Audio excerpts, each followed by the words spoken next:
Au cœur de la Dordogne, le Centre national d'entraînement de la gendarmerie. Chaque année, près de 13 000 militaires viennent se former sur le site. L'endroit idéal pour organiser le stage du 15 féminin de la gendarmerie. Une semaine intense de détection, de préparation pour des joueuses qui se découvrent. Oui, de faire connaissance, de mélanger un peu culture rugbystique, un peu toutes les régions de France. Dépêchez-vous, dépêchez-vous. Vous n'avez que 30 secondes, 30 secondes, 30 secondes. Et quoi de mieux pour créer des liens qu'un parcours évasion dans le noir total? Top, rentre ta tête, rentre tes mains. Objectif de l'exercice, sortir du labyrinthe sans perdre ses coéquipières. Tu as des gens qui vont pas forcément sortir du lot en tant que patron, et dans des situations comme ça, on voit qu'ils ont le potentiel, et c'est à nous après à le mettre en exergue sur le terrain.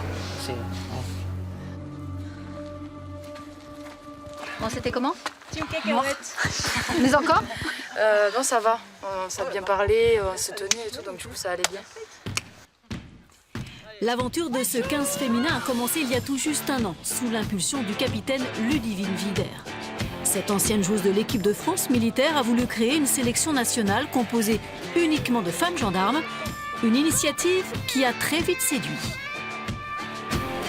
Là, on commence à avoir vraiment un panel de filles qui est intéressant, parce qu'on a démarré, on était 13-14 filles, et maintenant j'ai en gros 48 dossiers en cours pour pouvoir constituer vraiment un vivier très intéressant. Et là, le but, ça serait d'avoir une soixantaine de filles, pour pouvoir doubler, voire tripler les postes et être à l'aise, parce qu'on a beaucoup de filles qui sont gendarmes mobiles aussi et qui partent en déplacement 2, 3, voire plus 3 mois ou 3 mois.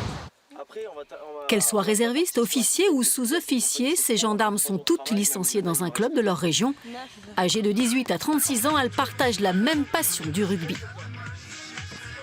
Ça apporte beaucoup de choses parce que finalement il y a aussi des joueuses du top 16, il y a des joueuses qui jouent en